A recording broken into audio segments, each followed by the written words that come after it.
Hey everyone, We welcome to More Than Meets the Skies Subdivisions. This is not your usual episode from the beginning of the Transformers animated series. This will be going into a side interest, and Ed needed a little time off this week. He had some personal things come up, so I asked my old friend Andres to get in here, and we're gonna go over a little thing. It's a little blip on the radar called Gundam, and mind you, this is going to be a pretty broad strokes because I don't have days to go into this.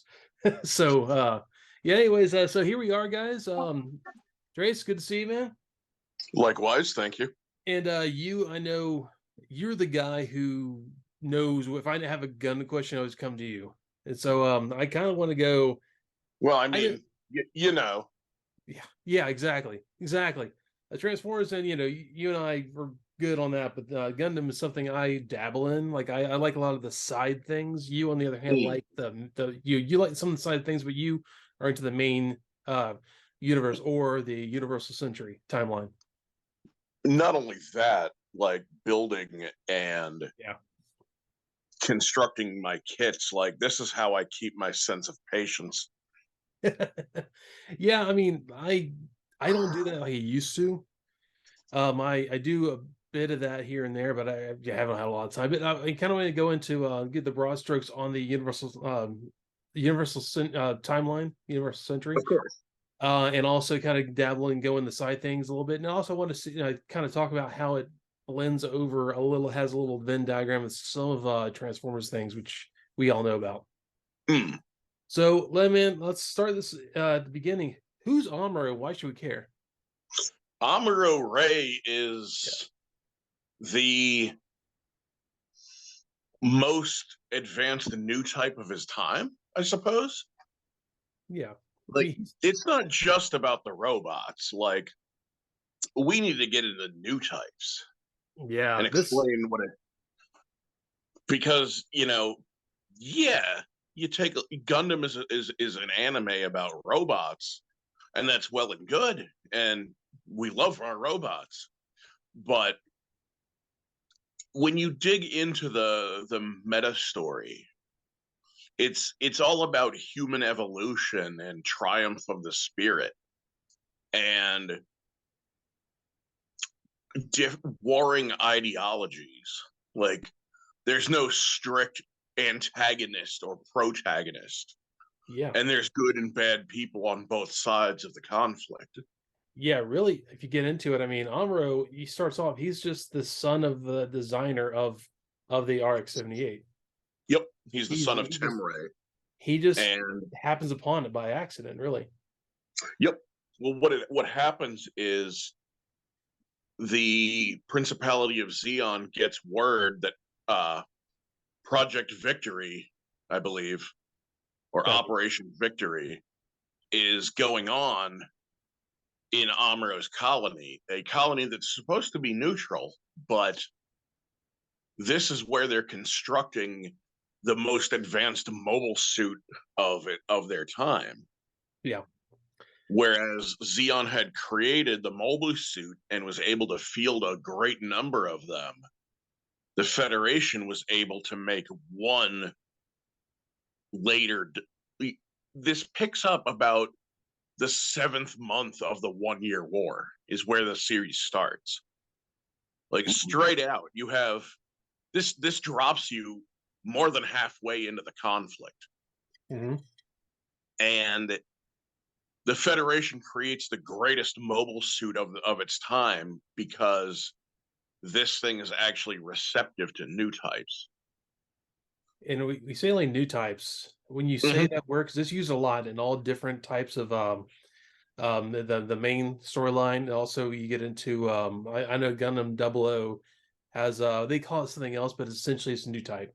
And essentially Right. what it would be is you have your humanity's kind of I guess progress past their initial limitations. Right. Basically, it's the working theory is that it's the next stage in human evolution where humanity can communicate without words.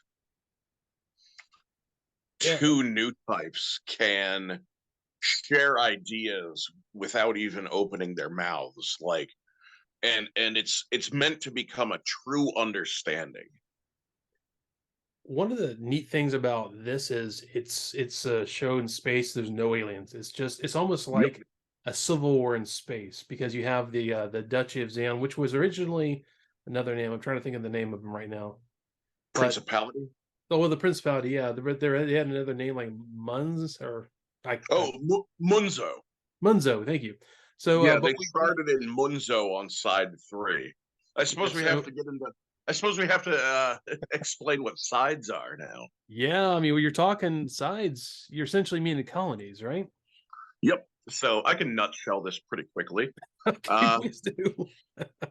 so when you look at a number of Gundam projects from the UC era, you notice there's these numbers in front of them, like 0079 or 0080 or 0083.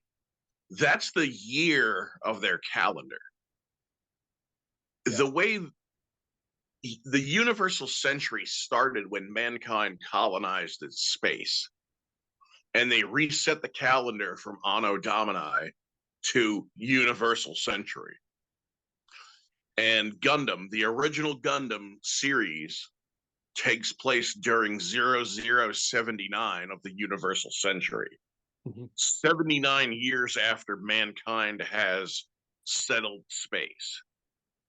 Yeah. And in so doing, they launch these, well, not even launch, they construct them in orbit because they're so massive.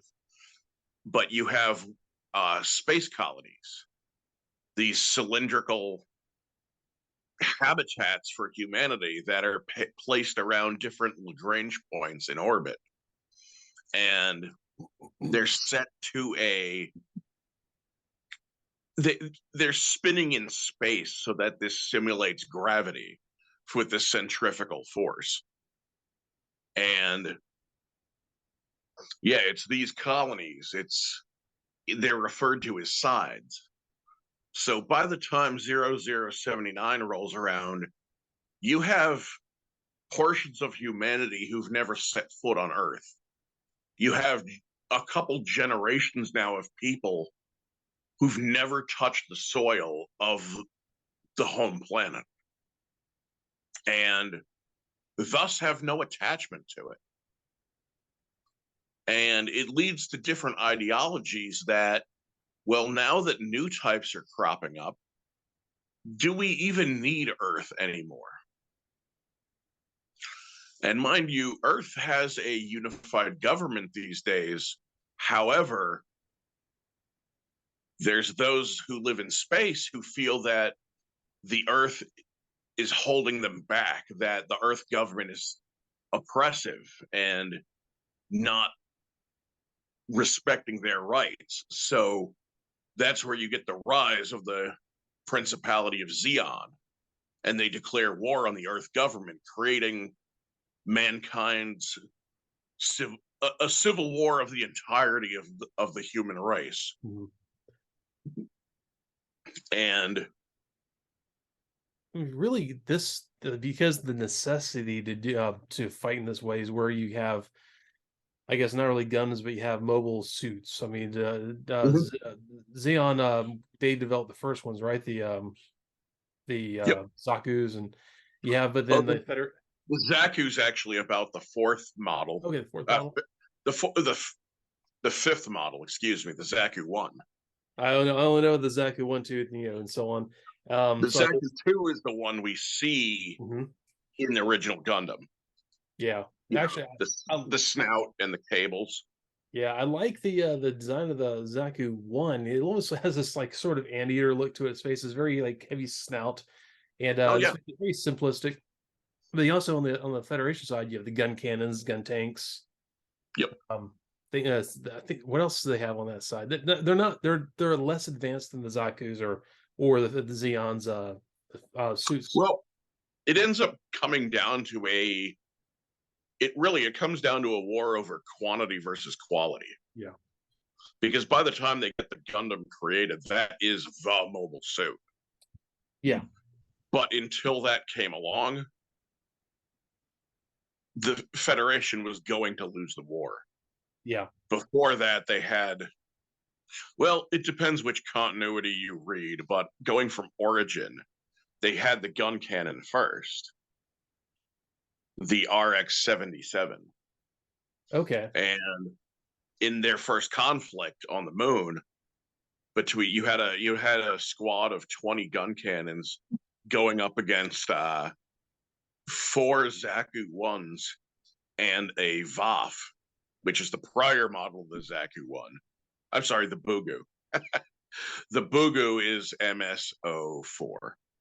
Okay. The Zaku 1 is MSO5. Okay. It, like I said, it's very dense. But these five Zeon operatives absolutely decimate the squad of 20 gun cannons, like, to the man. It's not even close.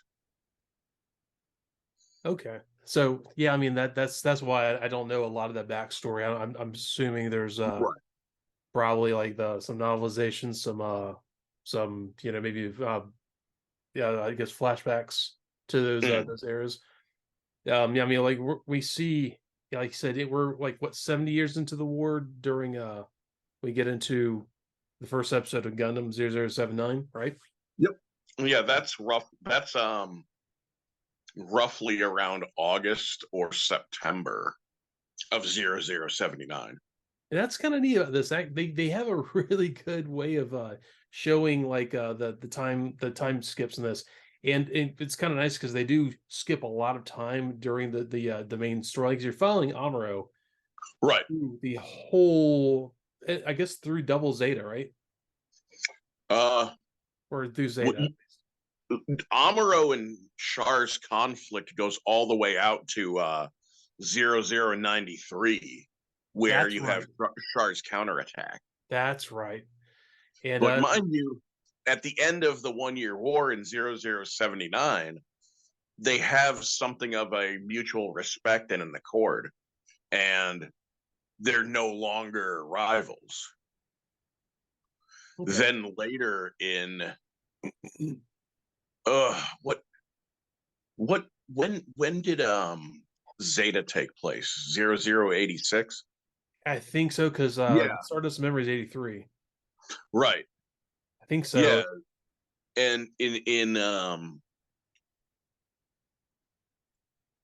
0086, the whole meta plot of Zeta, and Zeta is the first sequel to the original Gundam.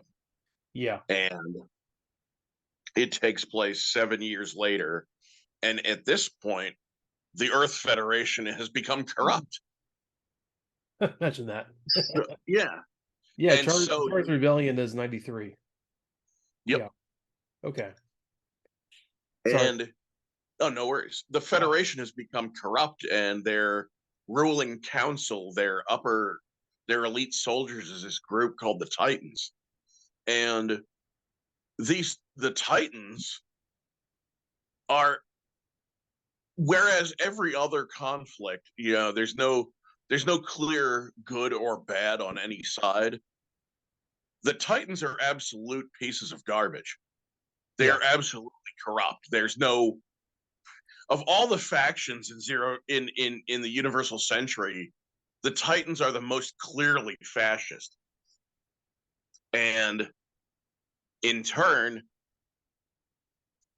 there's the creation of the AUEG. I mean, the AEUG, the Anti-Earth Union Group. So it becomes the reverse of the original Gundam, in that Earth now are the aggressors and the antagonists, whereas Space Noids, Zeon, were the antagonists the first round. Okay. So now you have So now you have a number of heroes of the 1 year war coming together to overthrow the Earth government. In the weeds a little there too. There's just so much going on. There's so much in the middle there. It's Gundam. It's all the weeds. I remember the first thing I picked up because I missed this. I wasn't one of those kids that saw this on TV. I guess some people had it where they came on, some station on TV. They could watch, the original Gundam. And I mean, the first thing I heard about it for years. I uh, I would check out, different models and stuff. And I think when, yeah, I want to say when Gundam Wing came on Toonami, when I first was able to get my first taste of it, and then, I'll tell you, man, honestly, to me that doesn't hold up as well. I wish it did, but Right. I try to watch it again, But but when it so came out, that was the first thing we had in yeah. America. So and then like I went and I sought out like some of the other ones, like I got 0080 War in the Pocket, which War in the Pocket, yeah, War in the Pocket, for whatever reason, that got a lot of exposure back in the day. Even you remember the golden age of anime where you would go to a convention or your Mhm. friend would come back from the city with a paper bag full of raw VHS tapes, Yep. and it would just have all this anime, no subtitles, no dubbing, Yep. and it was amazing. You can still tell what was going on, which is kind of nice. But you didn't get the intricacies of it all. Right. War of the Pocket is it was a lot of people that really don't seem to like it as much, but this is my first exposure, so I always kind of holds a little place in my heart. It's Well, a small conflict going on, and it actually made you kind of like this fighter from Zeon right. because he Bernie. seemed like he was on the up and up, and these feddies, as they like to be called in the show, or like to call them, were the aggressors. So yeah, in Yeah. that way, yeah, you see, like it depends on your point of view. You can have someone who is clearly the aggressor, or maybe not so clearly. That's that was what set Gundam apart Hmm. when it was broadcast in 1979. Hmm. The series actually started airing a month after I was born. Uh and this was the first anime they had that showed there was no true heroic and no true evil sides in a conflict. Yeah, And there's good and bad people on both sides. I mean, And oh, go ahead. oh, I was gonna say, well, I mean, really, yeah, there's people are just fighting what they think is right. Right. There are certain parts in this though that it's clearly gone too far. Let's say Yeah. they drop side three on the Earth. No, they not side three because that's the Oh, Xeon yeah, homeland. no, which Uh, they drop one of the colonies on Earth. well, not only that, they drop it after they've gassed everyone in it. Yeah, so that's one of those things that kind of separates what's could be good people, and now they're going to these Right. extremes. And after that is such a devastating event that both sides lose half of their population. Yeah, Like in a stroke, the population of humanity itself is sliced in half. And this is what leads to the first this leads them to a partial armistice hmm, where the Federation was going to surrender. However, right at that time, General Revel escapes from Zeon custody through some backdoor plotting by high end Zeon officials who would benefit from the war continuing. yeah, And while Revel was imprisoned, he saw that Zeon was stretched extremely thin and there was no veterans. They didn't have a lot of high experienced veterans left. They just had a lot of green boys that just got through boot camp. And this is when he delivered his famous Zeon is exhausted speech, where he delivers an address to the Federation saying, no, if we keep at this, we actually will probably win because they can't keep up now. It's all a show. it's all a war of attrition at this point because there's just people aren't there. There's, you could actually nice thing on Gundam is it shows a lot of I guess parallels to real world conflicts. You Oh can look yes, this way where we're looking at the war in Ukraine and Russia right now, where Russia is like they're conscripting like their children almost and putting them in the war because there's no one left. All the generals are either dead or captured. You have or they're putting deserted. this big show, but there's really nothing behind it. They're like a paper tiger. Exactly. So that's all. That's kind of cool. Like that was the thing about like all of this is it shows it's all it's a show about, well, I would say a show. It's really it's a legacy about war and what it does and why we shouldn't do it. But all Yep. the conflict inside of it is what really is good. I mean, If there's one core message of Gundam is that war is hell. yeah. And even like following around the people on White Base in the original 0079, they're like holding together by nothing. They're having people who are not qualified suddenly thrust into roles.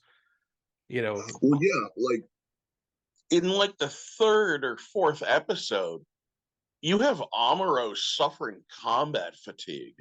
yeah, And he's only been in a couple of conflicts at this point because Amuro is a 15-year-old boy who got drafted into the war simply because he ended up in the cockpit yep, of the Gundam.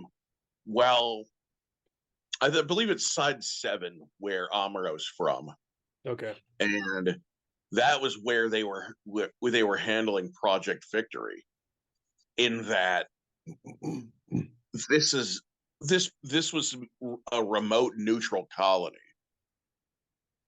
So of course they're hiding Federation assets there, yep, and it's very remote, and it's meant to be too far from Zeon to have picked up on it. But of course, there's no secrets, and Zeon gets word, yeah.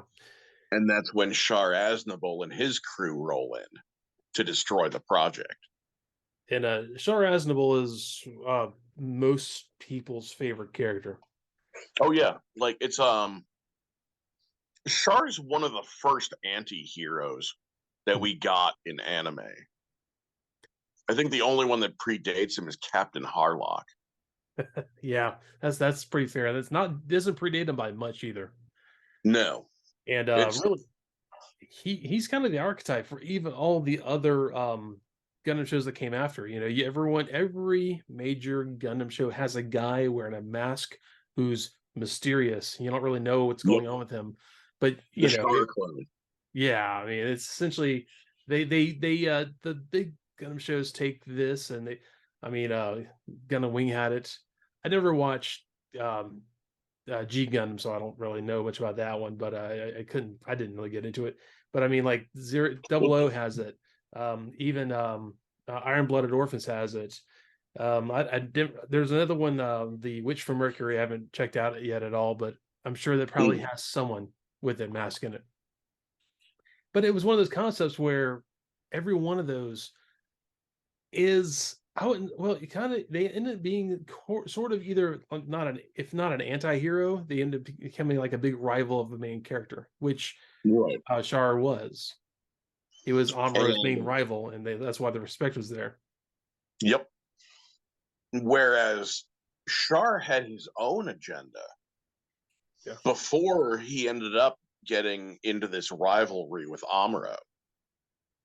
Because the way it works is Amuro is one one of the best new types yet. So, in the Gundam, what makes the Gundam so significant is that this can actually keep up with a new type, Mhm. because a new type in combat is a powerful thing, in that they can predict the moves of their adversary. They can move faster than a normal human being. They're it's like a combat psychic. Yeah. And You have if you have people who don't know Gundam what an equivalency. I mean, you look at Oh gosh, I'm trying to think of the book series that has the kid who trains in like in space to become like Ender's Game. Ender's Game. Yes, thank you. Yeah, Ender yeah, would I be remember when essentially that wasn't problematic. yeah, exactly. I mean, Ender was essentially a new type. He was so smart, so intuitive, and so advanced. You have things like you have, let's say, like you could even say the equivalency would be Luke Skywalker in Star Wars. He had the Mm. Force. He could sense things. He could feel, had intuitions. So all these he's one of the best bush pilots in the quadrant. So yeah, you have Amuro, but who else in that original series is a new type that we would know? Sure. Well, yes, true. That's true. Sure. But But the that's the reason Shar and Amuro are so closely matched is, Amuro's a 15-year-old boy, mhm, but because he is such a powerful new type that it puts him on the same level as Shar Aznavour, mhm, who he's a new type, but only a little bit, yeah, and just enough to make him that much more disgusting in combat to enhance his already great skill. So the raw power of Amuro's abilities brings him on the same level as an accomplished career pilot. yeah, and that's and you also had Ashar during the show. I mean, really, he was the Red Baron. I mean, he had Yep. the red comet. He Oh you yeah, always yeah. saw that you saw that red Zaku. You knew it was going to be bad for you. So they There's already a there's a number of parallels in Gundam to the World Wars, yeah, absolutely. and yeah, Shar is Shar is so good at what he does. He is so cocky that they refer to him as the Red Comet because Mhm. he paints his machines red in that catch me if you can mentality. uh, And he has the reputation of being 3 times faster than the next accomplished pilot. Yeah, actually, our mutual friend Ariel, he's a huge fan of Gundam as well. His favorite Oh, suit. I didn't know. Yeah, oh, yeah, huge, huge. I talked to him a lot about stuff. His favorite suit would be the trying to think of the large suit that he uses. It's The Sazabi or the yeah, Sinanju? it's, You brought this up a number of years ago, actually. yeah. You were confusing the Sinanju and the Sazabi. I think it's Sazabi. The one Large, from Shard's counterattack? yeah. Okay. Yeah, so I mean, it was once again he had this huge painted advanced mobile suit. That was his signature. Mm, So you have, of course, Amuro has what would be considered I guess red, white, and blue and yellow. That right. his suits are always have a certain, well, up to unicorn. But they always have a Um, certain look to them. well, And Amuro, as it went on with Amuro, you tend to see the blue end up being replaced with like a much darker blue, almost black. mhm. And so you have all these parallels, and actually talking about the dropping the station on the planet. I mean, I really, Mm. in a way, that was almost like us bombing Hiroshima and Nagasaki. Oh yeah. It was It, such it a it sent Earth into a dark age in that yeah. it practically the size of the colony was so massive that it practically destroyed the continent of Australia, Mhm. Which and yeah. all the debris from this created essentially a nuclear winter. Mhm. I mean, that was the whole thing where the colonies, for people who don't know, the colonies are massive. You could have essentially, let's say you could have the state of Texas on a colony, right? Mm. That's, and people who've driven across Texas, it never ends. 8 years Right. from Texas a day later.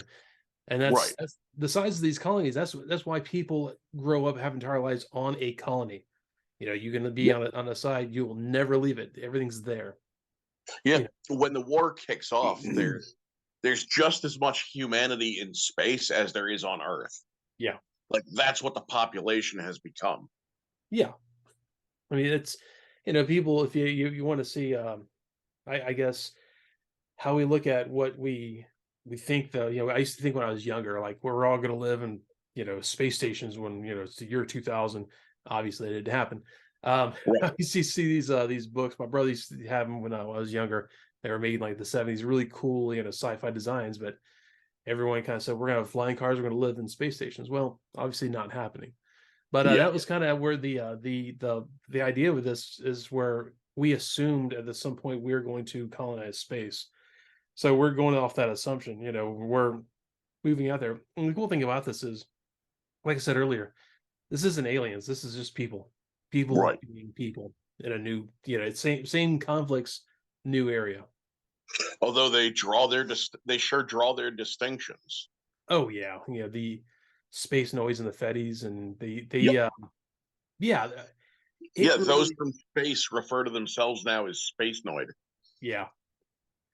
And they're it's funny because we get into, like I said, so much more about the original storyline than I do. Right. I took I, to I could I could write essays on it. yeah, exactly, obviously, so that's why you're here. uh, then whereas you don't really mess with the side stories, the side series and stuff, but in a Not way, much, yeah. But in a way, but they did a really good job of except the meta series, but we'll get to that later. oh yeah, yeah. That's something I could not get into. You know what? So for everyone listening, the meta series refers to a newer series of animation where the plot is you have normal people in the real world building Gundam models and using them in an arena fight by way of this miracle particle called the Plavsky particle, as opposed to the Minovsky particle of the Universal Century. And the Plavsky particle allows you to manipulate your Gundam model in a combat against the other person's Gundam model. And there's a whole virtual reality that the machine makes around them, and you have your pathos, but in non-Gundam fashion, it's very lighthearted and optimistic stuff. Mhm. And it's a matter of like, well, this would be what would happen in peacetime. Yeah, I mean, in a way, I guess it's kind of like what they did in G Gundam. Like all the different countries had their big fighters. They had their representative Gundams, and some of those were ridiculous. Um, So there was the point of G Gundam was this was the 15th anniversary of the brand, uh and the showrunners on that decided to make something as different as they could make from the prior stuff. oh yeah, And yeah, they essentially came up with Street Fighter Gundam. yeah, they did. That's a great way to put it. I think whatever And country, they're not even referred to as mobile suits in this; they're referred to as mobile fighters yeah, yeah, because that's true too. the cockpit isn't even a cockpit. The cockpit's like a dojo Yeah. where you have the pilot wearing a suit called like a mobile trace system, Mhm. and you essentially it's essentially it's like having a Wii remote all over your own body, Yeah. but they're in their cockpit doing their fighting moves, and the Gundam will respond accordingly. Yeah. And the conflict on here is that the space colonies are all indicative of uh, countries on Earth And that's where the government is. Yeah. That's where all the ruling council is. That's where all the rich people live. And Earth is the slum. Yep. And every 4 years, they have the Gundam fight to determine which country runs the show for the next 4 years. It's kind of like the Olympics. Like a full combat election. Yeah, exactly. You get to be president for 4 years, country. Wait, there were some ridiculous ones too. They were like, I remember there was one that was a fish, basically fish with like a That's the Gundam head. one I believe from Sweden, the Mermaid Gundam. Oh, the Mermaid Gundam. That's No, right. no, that's not Sweden. That's Finland. Finland, didn't they have like the windmill Gundam? I don't know. They had one that looked like a windmill. It was. God, I gotta look this up. It's been a while since I've watched it. If you guys are listening, watching, look this stuff up. Look for a G Gundam, or they call it God Gundam sometimes, but G Gundam mobile suits. They are the weirdest. Man, it's like acid trip stuff. G Gundam did air in the U.S. A lot of people loved it. It aired after Wing. Right. Yeah, which is funny because G Gundam came first. But, yes. So it was such a departure from Wing, where Wing was this thing where you have five children essentially who have been trained in their own different space colonies. They don't know each other. They all get sent to the Earth, and then they're going to do this thing, Project Meteor, is where they came in on, and then they're gonna start fighting against the Earth Federation, and there's a lot of I guess. Wing gets extremely dense with its political messages. Yeah. Where, mind you, Gundam is already very political. Yeah. Wing almost bogs itself down with it. Everyone has their political parties. Yeah, you have the same thing there where you have your masked anti-hero. Yep. And you have these and just like Char, he's secret royalty. Yeah, which is a theme they tend to love using. Yep. Yeah, they do that. We should probably explain why Char. We should probably explain Char's true identity for anyone listening who isn't connecting the dots. Where Char is actually Kazval Rem Daikun, the son of Zeon himself, Zeon Zum Daikun, who founded the Principality of Zeon. But he founded it as a peaceful movement. Mm-hmm. And he was poisoned while delivering an address. And it's thought to be done by the Zabi family. His number two was a man named Degwin Zabi. And in turn, he inherits the Principality of Zeon, and thus turns it into like a fascist movement and much more aggressive and warlike. So Char is the assumed identity of Kazval to become Zeon's top pilot, like almost a celebrity among the troops of Zeon. Yeah. He's their poster boy of everything it is to be a Zeon pilot. But the reality is he's killing members of the Zabi family anytime he can get away with it because he wants revenge for his father. Yeah. And this is what he's really doing in Zeon. This is what's really going on behind the scenes. And ultimately, he gets distracted from this by his rivalry with Amuro. And this is one of those things where you say he was the poster boy. I mean, he would, if you saw a recruitment station, it would probably be like a stylized, poster of like the red mobile suit and Char looking up to the skies or something like that. That's how much of a folk hero he has become. But right. Then, he gets to do these things on the side because everyone believes he is like literally white and pristine and heroic. He is essentially he is Captain America for Zeon. Yeah. So yeah, exactly. But they do that on all these other shows as well. I mean, really. Well, Char set the archetype. Yeah, exactly. Well, every other show really kind of follows the archetype in different ways. I'll be honest. You said like we're saying Gundam Wing. gets so bogged down in the politics that it becomes like so heavy-handed.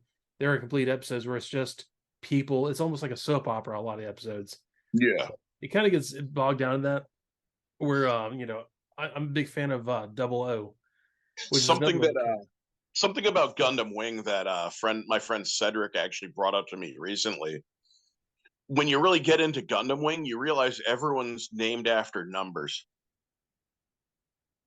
Yeah, yes, actually. And now you can't unsee it. Yeah. Well, I mean, obviously Duo, Yep.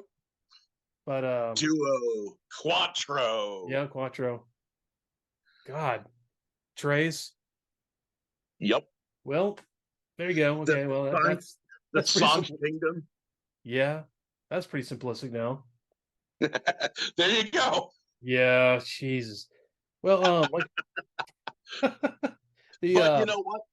The significance of Gundam Wing is that that's the first Gundam series that aired in America.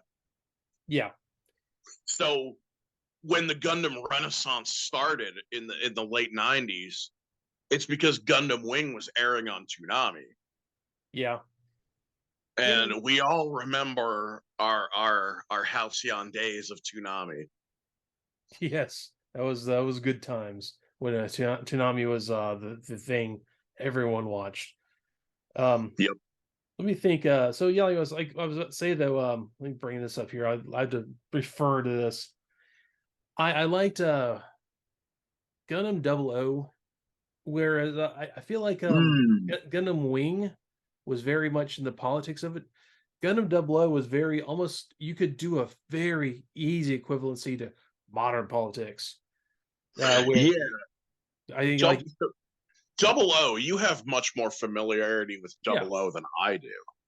and like all the characters were all the main pilots. They were there's only four of them, and they were I mean really one was connected to oh my gosh I'm gonna screw this up the separatist movement in Northern Ireland. I The IRA. IRA, yeah, he's very IRA equivalent.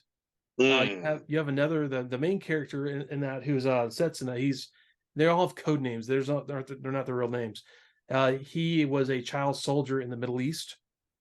You have another one who was a like a super soldier program guy from what essentially has become also the countries in the world they're all separated into blocks essentially. Like you have the Union, which Yeah, is going to be like yeah, you have North like three different economic blocks, right? Yeah, they have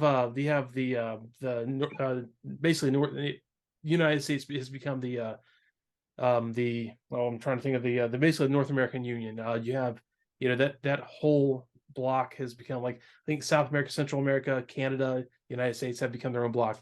The European Union, and then you have the oh god the new I'll think of it later. Basically it's become like Asia. One of us should have opened up the wiki before we did this, right? Yeah, there's so much to really look at.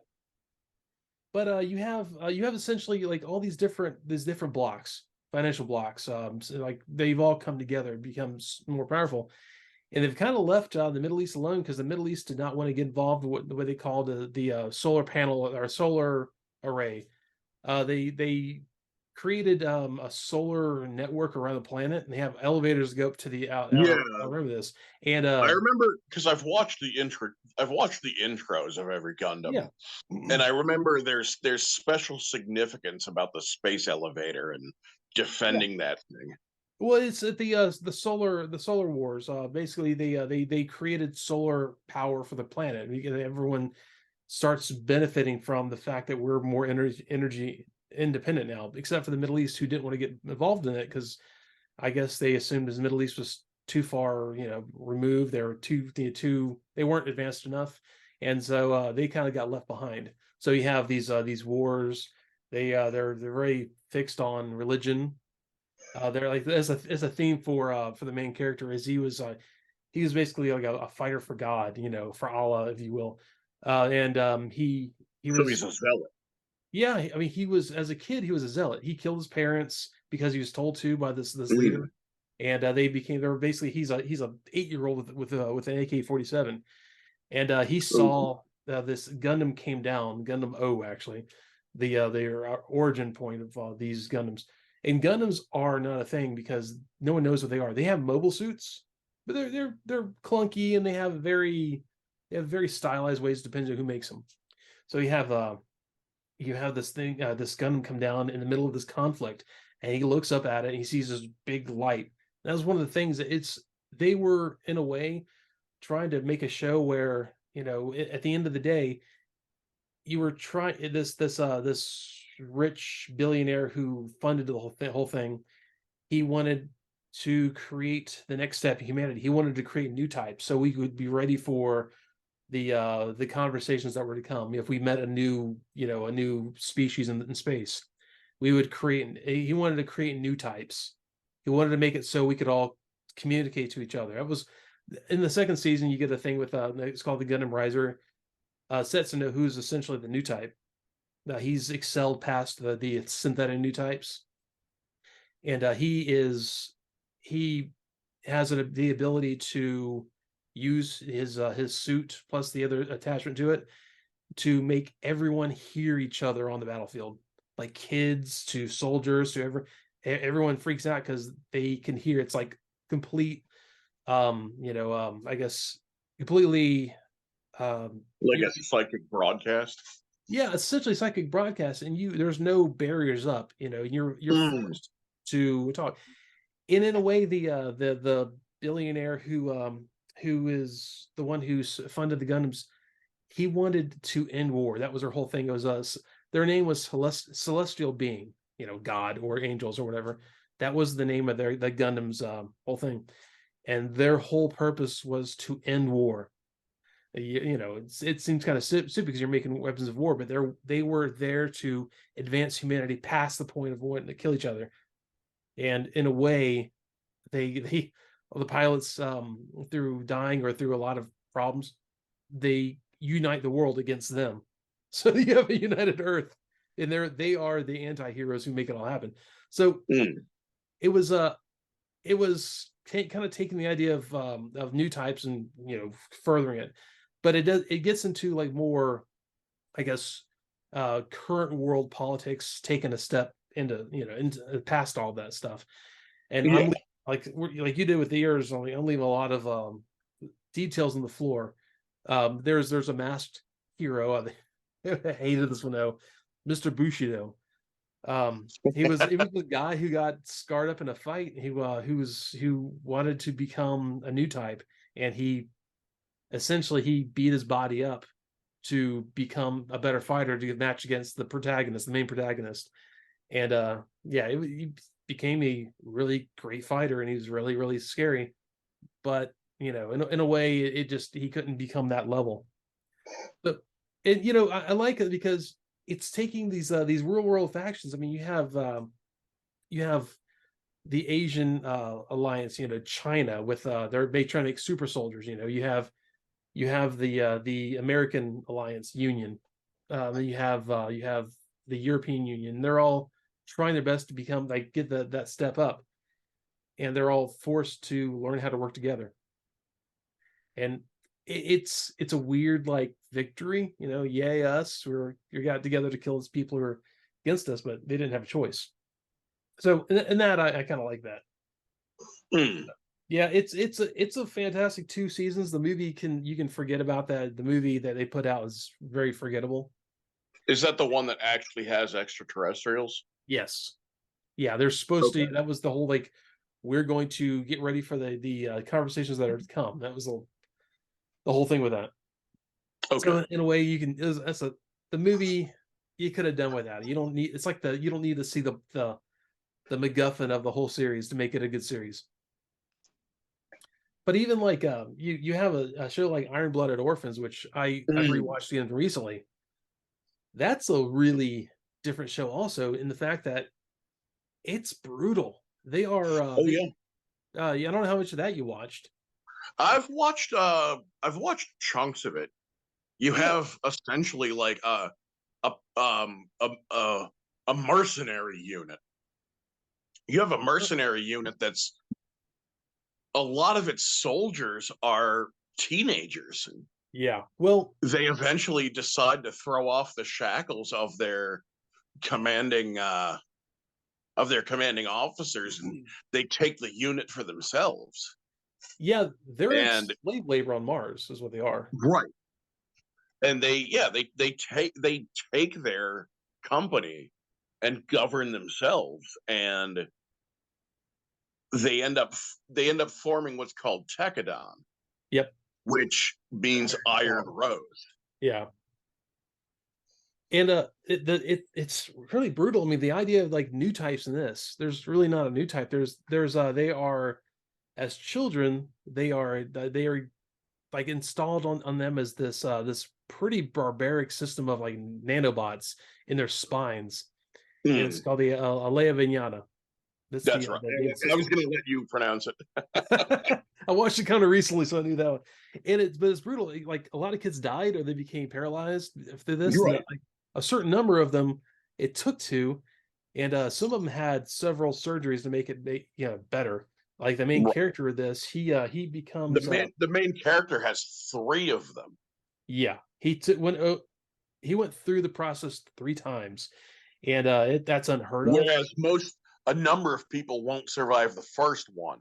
Yeah, Having a second one is unheard of. yeah, But then this guy comes along. 3. And Yeah. his Mikazuki August is his name. He's looks like a I don't know, like a 15-year-old kid. And He is. yeah, and he's a short guy. He doesn't look very impressive. There's like in the second season, there's new recruits who go like, but who's that guy? Why is he sleeping all the time? Like, that's Mikazuki, leave him alone. He's fine. Like, well, Yep. why? It's like, you'll see when we get in a fight. But And the longer he uses his Gundam and the farther he goes in combat, it's physically destroying him. the more basically there's limiters set in the system where if he like takes off all limitations, he becomes essentially linked to it completely, and it destroys his body. It's just too intense. There's too much input. That's the There, Elea Vignana helps the input, but just too much. there comes a point where he's handicapped if he's not in the Gundam anymore Yeah, he's got to be because like attached. his arm and his legs don't work anymore unless he's wired into the Gundam. By the end of the series, yeah, there's at the end of I want to say the first season, there was like this intense fight, and by the end of it, he's like, I can't move my arm anymore, and they're all upset. He's like, no, it's fine, I'm good. But Yep. he has He's built also this, starting to lose his what little sense of self he already had. yeah, him. Uh, there's kind of a flashback a lot with him and the other main character Orga, who's essentially Mm. he's the head of Tekkadan. He's the boss. Well, yeah, But during the intro of the series, yeah, during the regular intro, you have the two of them fist bumping. yeah, Like they're our like best friends. their relationship is a main stage part of this show. And it's almost to a fault too, because Orga he wants to keep going, and Mikazuki will look back and like, what do you want to do now? It's like, oh, we want to go further. He's like, just tell me what to do, I'll do it.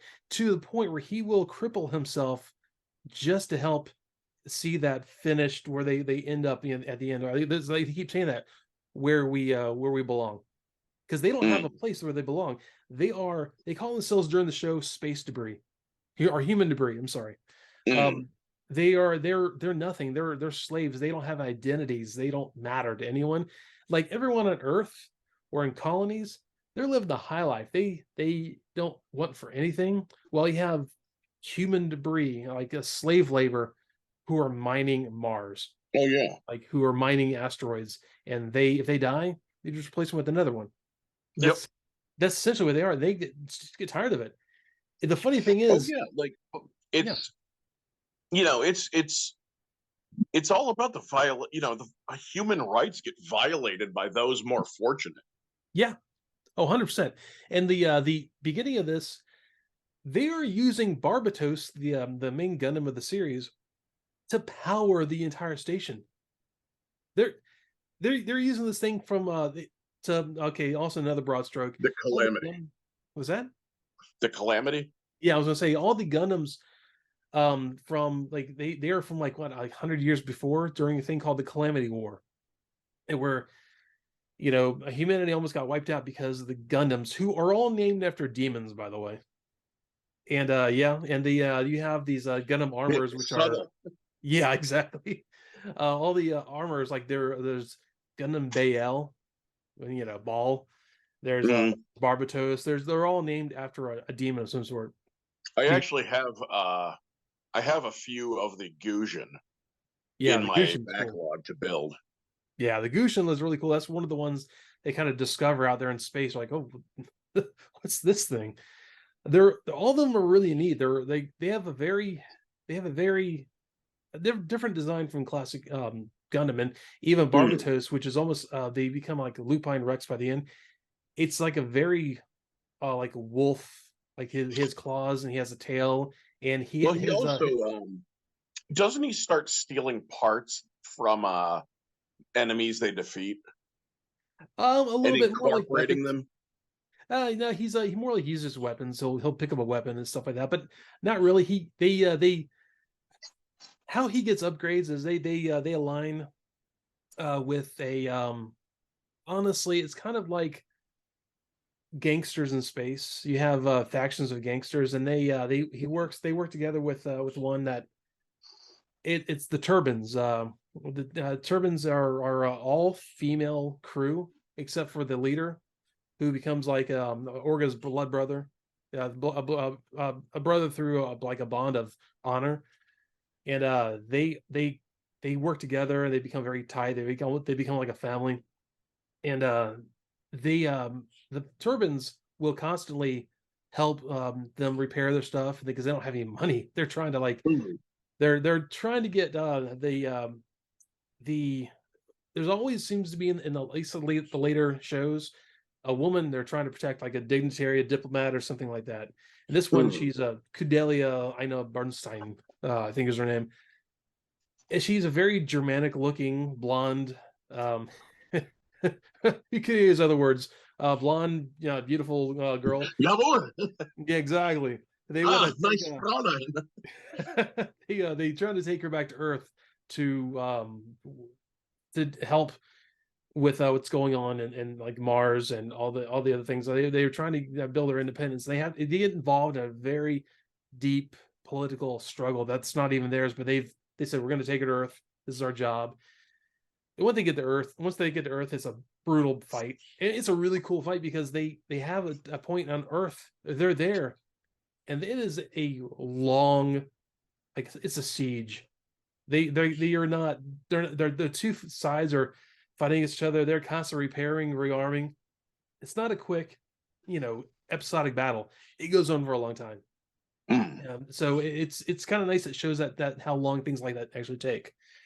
And by the end of it, they become recognized, and so there's this whole other political thing going on that draws them in and kind of smears their name, and so they run back to Mars, and it's really kind of sad. It's one of those shows that didn't really have a happy ending. It did, but it didn't.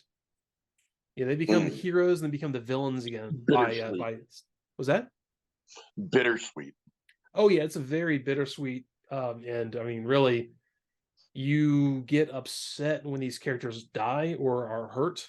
You really do. There's no other way around it because you become connected. It's not one of the shows that has so many characters that you forget who you should like and you should like. As a main cast, even though it's this huge force of like children fighters, you learn their names because there's so much happens with them. But it's a good show. I mean, honestly, it the a lot of people didn't like the Gundams look a little different. Like the Barbatus Mm. is very like lupine look. He's a very skinny waist and very I don't know. He doesn't look like a classic samurai looking Gundam. The entire design aesthetic of that show, like, doesn't it revolve around like the core Gundam machine can be refitted Yeah, with any number of armors, yeah, and which is there's like a universal, if I understand it correctly, there's like a universal construction kind of aesthetic between them. if anyone here builds models listening or watching, if you look at a real grade or a master grade where they have an Mm. endoskeleton built and you put on pieces on it, The that's frame, very yeah, much the the inner aesthetic. frame. Yeah, an inner frame. Then you can attach, like there's the inner frame. There's like the helmet piece on there, the headpiece, and then you can kind of upgrade and attach things. They're constantly upgrading their suits through the entire show. There's this one Right. suit. Gushion is this great thing. Gushion Rebake. He basically has giant pliers. When you Yeah. put around someone Oh, and squeeze it, it's that's pretty the brutal. that's the Gujin Rebake Full City, Yeah, and that's like it's not like four the arms with third hands on it. iteration. And this huge like set of pliers he has on his back. He pulls it around. He puts it around his suit. He starts Yep. squeezing. And the character who's piloting the Gushion's, that's Akihiro. He's a big dude. He's always Look, working out. after they seize it, Yes, after they get it from there's essentially some pirates that also because have children soldiers.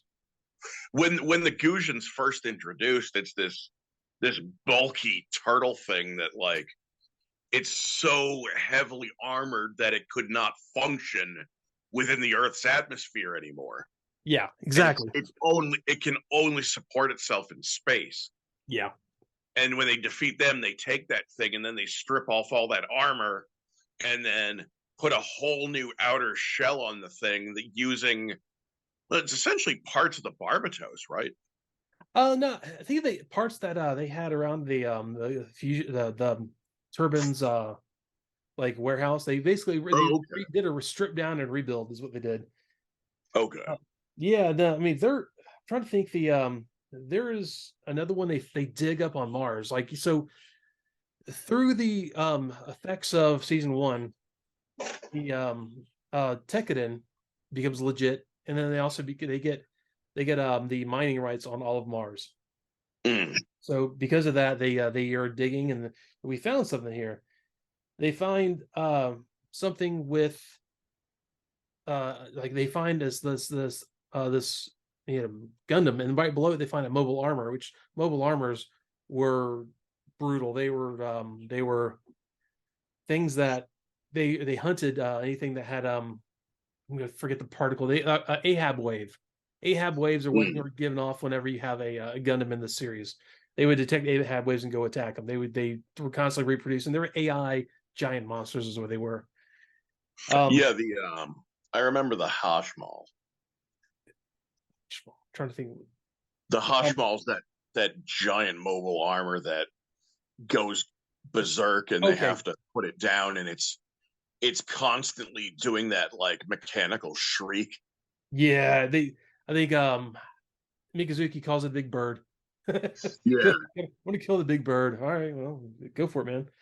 And then he ends up stealing part of that and mounting it on the Barbatos, right? Yeah, no, he goes full on. That's where he loses like his whole right side goes dead. But he's taken parts off. He doesn't really strip it and add to it the Barbatos. It's more like he finds pieces of it and tacks it with it. Um Okay. yeah, he doesn't really do it that so much. They're constantly redoing things with how he fights and attaching pieces on it. Um but I mean you have they find another one that essentially it transforms into a howitzer with these two huge cannons on there. Uh, Oh, okay. yeah, which is a Yeah, I really have cool. that. Actually, yeah, I have that kit. That's the It's again, I haven't watched it through, but you have the one character who keeps seizing new and his suits keep getting destroyed and he keeps taking the next one and doing it up in his color scheme. yeah, it's like a pink and purple color. Yeah. It's terrible. Yeah, I'm trying to find his name. He's a fun character. And okay, I gotta say this also, and not to be woke or anything like that. There is a there's a, he the character that is, and this other like his assistant kind of helps him learn how the suit works. He finds out his like little buddy there has a huge crush on him, and he doesn't like get weird with him or anything. He's like, hey man, look, we'll have a beer together, we'll hang out, watch movies or something together. He's not like doesn't share the attraction, but he kind of like he's like, hey, we're But together he all doesn't the time. ostracize him for it. Yeah, he doesn't at all ostracize me. He's like, hey, look, I don't feel the same way, but we can be still Right. close. Like, I really like that because you get a sense they're out there by themselves. They've grown up together. That's all they've ever known. yeah. So that was really cool. I like that a lot. Yeah, like he ain't got time for bigotry. Yeah, exactly. Life is That's their life family. is too desperate to get hung up on this. Yeah. And once again, in this show, like all the others, you have masked characters. There's two of them actually in this one. One of them is he's like the kind of the son of the one of the ruling boss families adopted son, McGillis Farid. Mm. Yeah, he has his own Gundam that I don't know where he got it from. I never explained it. He just has like two swords, and he's extremely accomplished pilot. He comes in there, he has with the other suit with his mask and stuff, and he goes and he helps the Tekkadan against who they're fighting against. He shouldn't be doing that because he's on the opposing side, but he sees them as a way to meet his ends. Then later on, you have another one. God, I can't get over his name. His name is Guy Leo, like Guy Leo, who gets betrayed by McGillis because they grew up as brothers, and he dons a mask and fights in a Gundam, and he essentially goes. He's in this fight to go after McGillis and find and right the wrongs that he feels McGillis did towards him. So it's one of those shows where everyone has a legitimate reason for fighting, but no one's as legitimate as children soldiers who are like child labor. So you want them to succeed, but it doesn't make them like unkillable. Main characters die. I mean, main characters die, and you feel like terrible for it. And so it was one of the shows. If you want to get in like into a character and then like cry bitter tears when they die, get you over that. So yeah, I highly recommend that. It was a weird aesthetic for the show, but it plays out nicely. So if you want to watch a good show, I try that one again. All right. I hear But good things. yeah. Gundam 00, Iron Blood Orphans are my two favorite alternate timeline stuff. But there's other ones like Witch from Mars. I haven't been able to get into that at all. Mercury. Witch from Mercury. I'm sorry, you're right. I was talking about Mars so much. The Witch from Mercury, and I watched a little bit of that. Like they had like a preview movie episode. The promo episode. Yeah, beautiful animation. Beautiful. And I haven't really. I know I think it's finished the first season, and yeah, the second season is airing now. Actually, okay, yeah. I don't know much about it. I couldn't get into it. I watched like the episode or two that I tried to watch. Like it didn't really catch me, but it's fortunate. It's fortunate that Bandai Sunrise realizes they have a global audience. So after an episode airs in Japan, within a day they have it up on YouTube with a subtitle track. That's good. Yeah, and this has been their policy really for the last 10 years. Yeah, that actually happened pretty well with Iron Blooded Orphans. It ended up went up on Hulu pretty quickly with subtitles. That was how I actually got back into the hobby about 12 years ago when was it about 10 years ago when Build Fighters was airing. And I'm watching stuff on YouTube and this gets into my feed and I watch an episode and I'm like I'm like, this is hokey, but kind of a guilty pleasure. I'm going to watch more of this. Yeah. And the great thing about Build Fighters, though, is you have characters. You have cameos of characters from other Gundam series just hanging out. Nice. One of the main characters is actually Ramba Ral, but this is Ramba Ral having not served in the Zeon military and having to make life-altering, emotionally crippling decisions. So now he's just, he's the older guy in his 30s who hangs around the model store and gives advice to younger builders. Yeah, like that's funny. Ramba Ral's like a mentor figure in this. That's the thing, man. The original Universal Century lives on pretty well. And I mean, one of the show one of the showrunners was referring to build fighters as consider this to be like the happy ending afterlife of all your favorite characters that died in combat in the other series. The cool thing about build fighters is it takes all your favorite frames and throws them in there. I mean, like, I love Exia, and Exia's in there. You have our Gundam like Double O, it's in there. You have they even have some of the great ones. What is that like generic blank one, that green one? I forgot the name of it. It's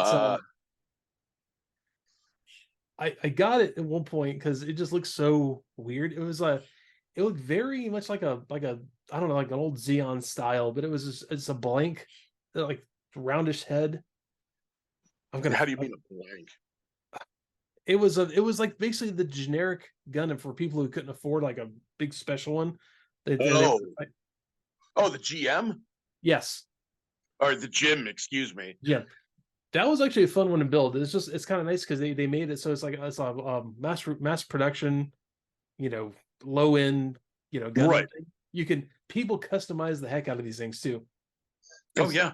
Well, really cool stuff. Like the meta plot has any number of gyms that are outfitted for specific theaters of combat.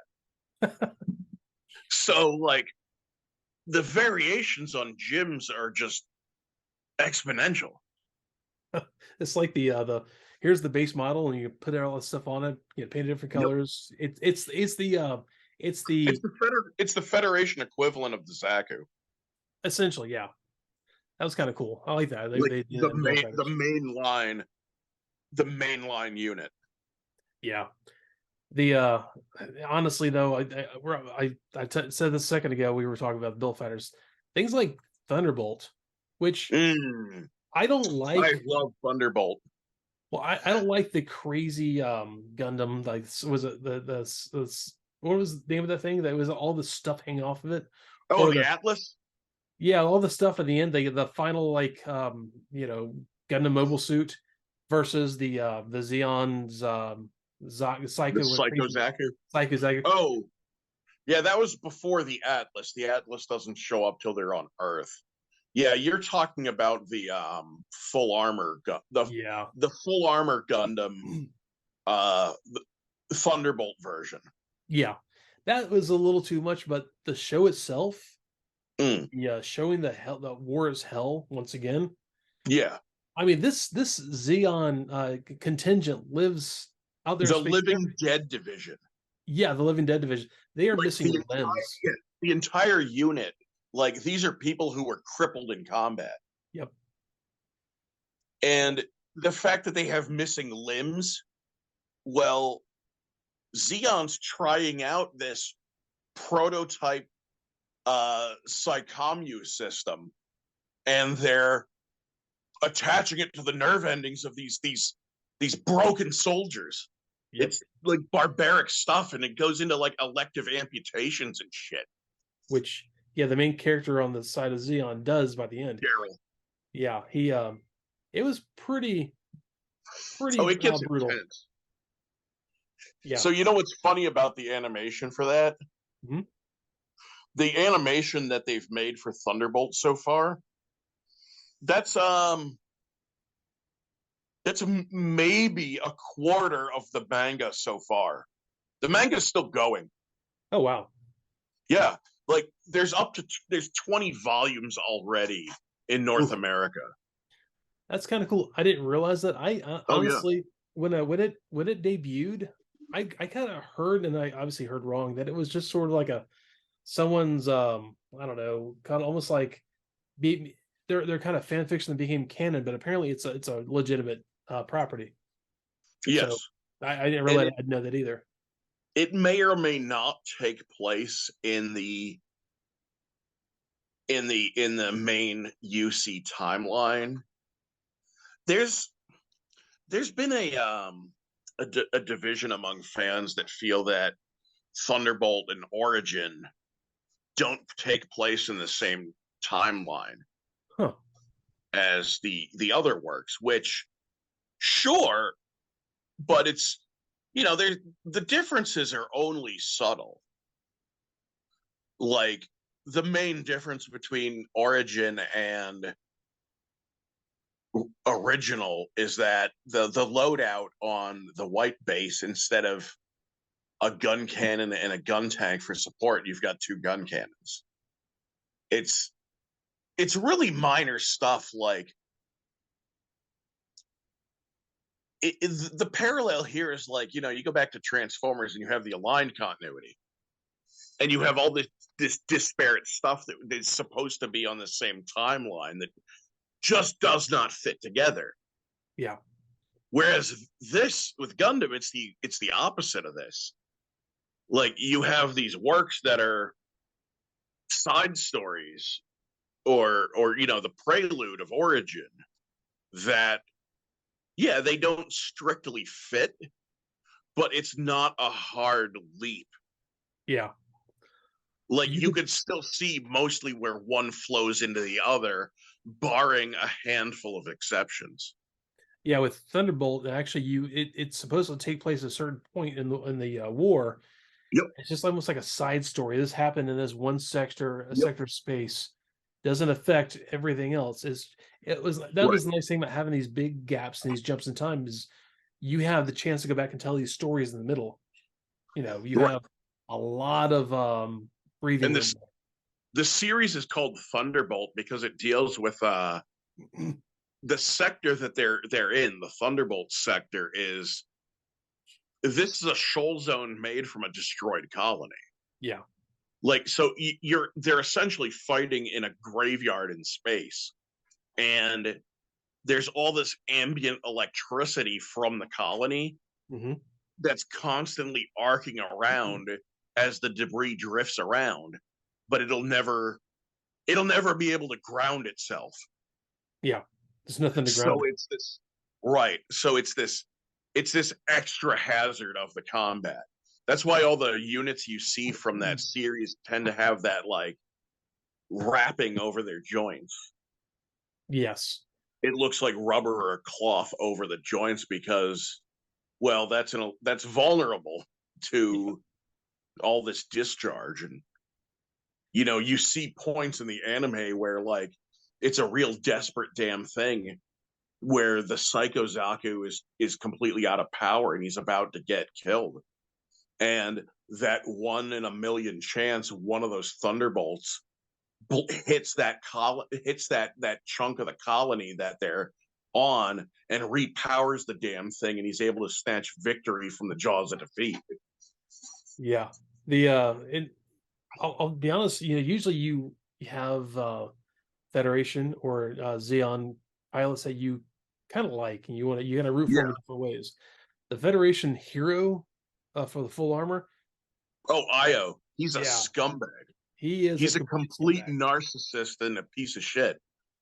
You really get to the point where you do not like this character, which makes it easier to like him. So what's more, his father is actually something of, like, nobility in the Federation. Of course. So, like, he's the rich boy soldier. Yeah, which is why he probably has that kind of he's narcissistic. He thinks he's the best pilot out there. Yep. He plays his jazz music. They're really loud. He's thumbing on the console. He goes into combat with his comms open, broadcasting jazz music. Because he's such a cocky bastard. He's like, "Oh, you absolutely get to hear me coming. Yeah. I'll still take you out." Yeah, 100%. He's terrible. He's a terrible person. He is pompous as hell. Yeah. Okay. And women he hooks up with tend to get killed. Whoops. Yeah. Maybe a good sign if the guy you're hooking up with ends up with his women he finds dead. Yeah. Okay. We're running way over here, so I'm going to cut it here. But I just wanted to kind of bridge this real quick to Transformers, because there are some very, very direct links to designs. Oh, of course. Yeah, like Victory, Star Saber. Yes. Victory was this with the aesthetics. Victory was developed by one of the main designers for Gundam, correct? Perhaps I'm not aware of that. I thought okay. I believe I'll check on this later. I may be wrong. People tell me I'm wrong in the Discord if you'd like. The Star Saber, Victory Saber, was actually designed by one of the designers for Gundam, and that's why I he can looks. certainly see it. Yeah, it's a very you can see it definitely. Where the head itself, he has his design as I'm looking right at white, blue, red, and yellow, Mm, and wings on the back, from Victory Saber, and he looks like, I mean, he doesn't have a beam saber, but he has a saber. He's a sword fighter in space. right. He guns all over himself. He the designer for Victor Saber was a worked with Gundam as well, so they kind of brought that aesthetic over to Transformers Victory. And I mean, really, Optimus Prime has the same look because they all kind of went off samurai, the Oh samurai yeah. armor look. You look at a Gundam head, face. You look at Optimus Prime. He's got the mask. He has Mm, yeah, that I guess antenna or whatever you want to call it, ears. That whole yeah. look. He looks like a samurai in armor. That was Oh very yeah. purposeful. A Gundam's the same way, Yep. and Well, they not only that, like Gundam is foundational to all mecha series. yes, This is the first real robot series, and where Transformers could be more like super robot. mm-hmm. They're all sentient robots, so that's a whole nother thing unto itself. These super robot life forms. Yeah, but like Gundam went on to inspire Macross, which became Robotech. So, Ed would love it. Oh yeah, I mean he knows Gundam, and so I don't know how well he knows it, but I mean, really it's they all are, I think, derived from Gundam. The Mm. Gundam's the source material. So It's I mean it's foundational, and it's the inspiration of Gundam is everywhere. yeah, and The yes, model kits are considered the model kits are considered like a cultural export, yes, and they are. it's the Star Trek of Japan. Oh, 100%, 100%. Now, Its yeah, original run was cut short because of popularity and bad ratings, because it yeah, was too cerebral and too real for the audience. less But then less it hits a reality, more fantasy. renaissance. What? Less reality, more fantasy. Right. Um, yeah. So we really have all, yes, and there are other shows and people for the angry listen to this. Yes, I realize Mazinger, and there are a lot of other robot shows, but not dealing with Right. this kind of conflict in a Well, human those, yeah, way. those are super robot. Yeah, these are Whereas, people. whereas real robot, like these are machines, Yeah. and they get destroyed, and they're not, like your Mazingers and your mm, Mazingers, Getter Robo, what Yeah. have you. Like, there's like this assumed divinity to the machine. Hmm. Whereas Gundam, no, that is a war equipment. Yeah. That is a tank in the shape of a human being. I think in a way you could say like Gundams are essentially, yeah, you're right. They're tanks. They are the you know The whole F-22s. They reason, are. yeah, the whole reason they're humanoid is because in space, nothing. It doesn't have to be aerodynamic. No. It's a matter of Zeon's arms race developed in that direction because, well, what's more maneuverable than a human being? Yeah. So it's essentially a tank as agile as a human being. Yeah. And it can carry as much firepower as the battleships that they've all used. Yep. One thing I And got to that's why say. it becomes such a disgusting tipping on the battlefield. That's one thing I do really like about the original 0079. Amuro runs out of ammo a lot. Yep. There's not constantly lasers, and he runs out of head cannon, like head machine gun weapon ammo constantly. Yeah, the head Vulcan ammunition, Yeah. the E caps that they use to power the beam technology. Yep. They Yeah, constantly run out of it. It's not just a constant source. Um, right. so, so that's a really nice, side to that. Yeah. Like they will cripple the other side in a conflict by cutting off supply lines. Yeah, sieging them. Yes, Yep. which is that's why it works so well with actual warfare. If people, they don't understand what it's like, it is like you said before, war is hell. And Yep. the show is about the people. The War Gundams is are just the hell, and flash.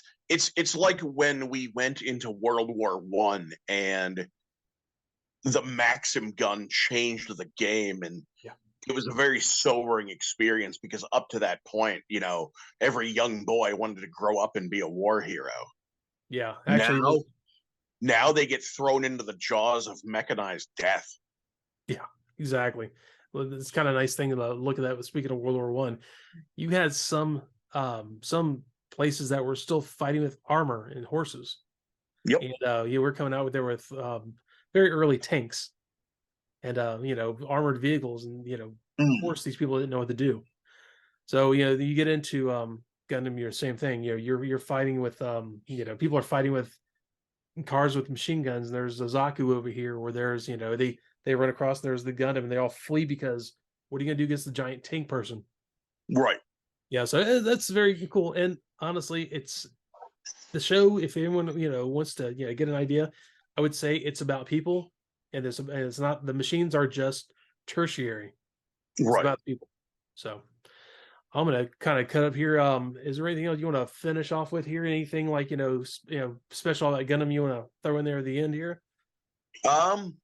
Well, if anyone's interested, myself and a few friends actually run our own Gundam build crew. So on Facebook, if you look up the Zeon Remnants, New England, and I don't care if you're from New England or not. If you want to join, come on in. I'm in there. Like, yes, yeah, we need more active members too. There's not a lot of discussion right now. All right, man. I'm gonna cut it here. Thanks for being here. I'm gonna throw I'll get the link to that in the show notes. Right. Just want to throw like everyone check out the Discord. Come by, say hi. Yeah, email us Edhatestransformers@gmail.com or Morethanmeetstheseguys@gmail.com. Come leave comments on the YouTube. Tell me you think my Transformer collection is too small or it's too big, I mean, or wasting my life. yeah. Or if you want to talk Gundam on the Discord, I'm Zabgoth. So yeah, just come find us. We'll be there all the time. It's on my phone. It beeps at me all the time. Stuff. So I'm gonna go call it here. Ed, I hope you're doing okay, man. And take the time you need. He's has some personal things going on. So we wish him the best, and want to give him a break. We want to shout out the Sunbow archive again. Definitely, it's going to be in the show notes. Sunbow archive is going to be in the show notes. It's an archive that he has so much information about all the shows you grew up with, all of the from Gem of the Holograms, the G.I. Joe, the Transformers, to Inhumanoids, to robotics, to everything that was Sunbow scripts. You have some. Oh gosh, I'm blanking on the terminology. Where they draw out rough sketches of the scenes, storyboards. All that stuff is there. You can look at original scripts, things they cut out of scripts, things they've changed. A lot of those controversies we cite still scream about 40 years later after Transformers. There's actually clues in the scripts where it came from. So all that stuff. So everyone have a great week. Moreover, he needs the support. He definitely needs the support, and he's having a hard time. He has a huge archive for us to use. Good stuff. More and more as the years go on, I notice there's less people with a passion for archiving. So yeah, we don't want to lose this. No, exactly. It's important. I hope he gets what he needs. So everyone have a great week, and thanks so much for joining us. Take it easy, Zab. See ya.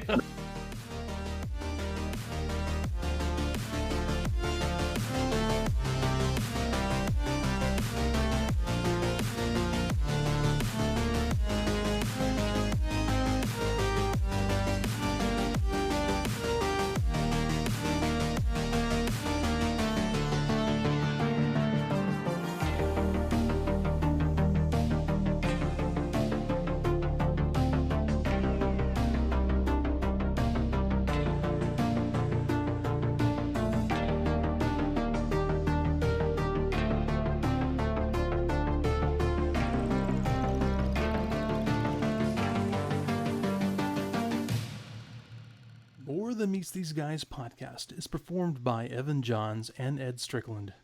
Research is done by Evan Johns, Ed Strickland, and with special research help from Boo of the AxalonUnderground.net. Graphics and images in the video portion are created for the podcast exclusively by C. Hooper. Special thanks to everyone who makes this podcast more enjoyable every week.